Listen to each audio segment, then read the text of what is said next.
ಜೀವದಾನ ಮಾಡಿ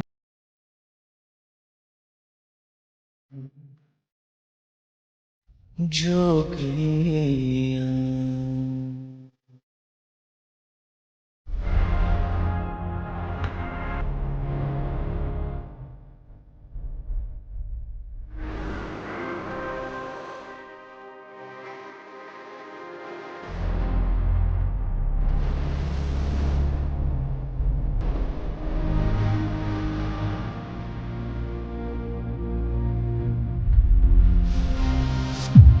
ಈ video miss ಆಗಬಾರ್ದಂದ್ರೆ ಈಗಲೇ ಸೇವ್ ಮಾಡ್ಕೊಳ್ರಿ, ನಿಮ್ಮ ಫ್ರೆಂಡ್ ಒಂದಿಗೆ ಶೇರ್ ಮಾಡಿರಿ ಹಾಗೂ ತಪ್ಪದ ನನ್ನ ಫಾಲೋ ಮಾಡಿರಿ.